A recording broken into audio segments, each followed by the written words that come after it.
The bench was hard. Oak, I think, worn smooth by years of people waiting to have their lives decided. I counted 17 scratches in the varnish while I sat there. 18. 19. I'd arrived 2 hours early. In my coat pocket, folded into a square the size of my palm, was her medication schedule. Morning enzymes with applesauce. Afternoon breathing treatment if wheezing. Evening the new antibiotic exactly 12 hours apart. I typed it up for the babysitter, printed 3 copies. Kept one. He walked past me at 80:45. Didn't slow down. 3 men in suits surrounded him like bodyguards. His lawyer, the one from the billboards, the one who never loses, was laughing at something. My husband laughed too. Loud. Hallway echo loud. I looked down at my shoes. They were the same ones I'd worn to the emergency room in February when she couldn't breathe and he was on a meeting. The same ones from packing boxes last September.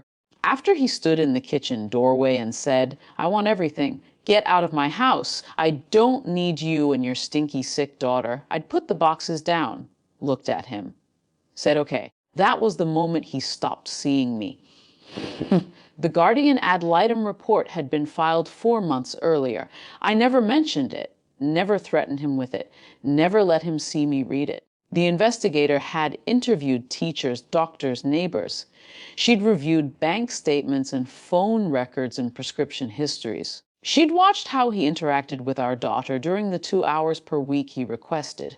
She'd watched how I interacted with her during the other 166. I'd handed over everything, every receipt, every text message where he said, "Can't, working late," or "not my weekend," or "she's your problem." I never said a word to him about any of it. 90:15. The bailiff opened the doors. I stood, walked in alone. Sat at the respondent's table, no lawyer, no entourage, just a folder I'd bought at CVS containing nothing they hadn't already seen. His table was covered in paper. His lawyer was arranging things, spreading, organizing, performing. My husband sat back in his chair, looked at me across the room, smiled. I looked at the judge's bench, counted the microphones. 3. The judge entered. We stood. Sat. His lawyer rose for opening statement. Confident, dismissive, he gestured toward me. "Once the petitioner has made generous provision for temporary housing," and I watched my husband nod along. Then the judge said, "Before we proceed, I've reviewed the Guardian ad litem report in full. Counsel, are you familiar with Exhibit C?" His lawyer stopped, frowned. "Your Honor, I've reviewed all submitted materials, all of them, including the addendum filed March 12th. Silence. His lawyer flipped through pages, fast at first, then slower, then stopped completely on page 14. Read, turned paid again. My husband leaned over, whispered something, got waved off. The lawyer looked at me, not with anger, with something worse. Recognition, the slow dawning of a man realizing he'd been looking at the wrong person the entire time. The report was thorough. His missed child support payments, his canceled visitation days, the DUI from 2021 he'd forgotten to mention, the text messages where he referred to our daughter's medical needs as "or problem." The neighbor's statement about hearing him yell, "I don't want that sick kid here anyway."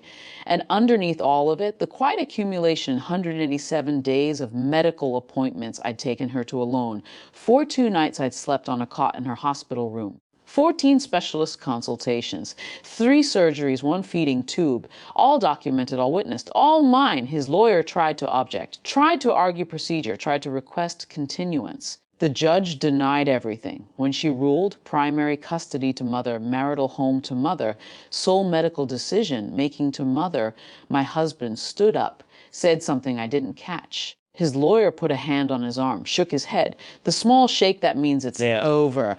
I didn't look at him. I folded the medication schedule back into my pocket, gathered my CVS folder, stood at the door. I paused, not for him. For the bailiff holding it open, I nodded. He nodded back. Outside, the hallway was empty now. The bench where I'd sat for 2 hours was empty too. 17 scratches in the varnish. I'd counted them exactly. It was 147. The babysitter needed to give her the antibiotic at noon. I had just enough time to get home, measure the dose, and sit with her while she drank it slowly through a purple straw. I drove there, didn't speed, didn't call anyone, didn't cry. At the kitchen table, she asked where I'd been. Court, I said. Did you take your enzymes? She nodded, held up the empty applesauce cup. Good, I said, and measured the antibiotic, and sat with her while she drank it and didn't tell her anything else. Not yet. Maybe not ever. Some things are just mine now. The house, the custody, the 17 scratches on a wooden bench, the way he looked at me in the kitchen doorway last September, certain he'd already won. I'd put the boxes down, looked at him, said okay. He thought that was surrender. It was never surrender.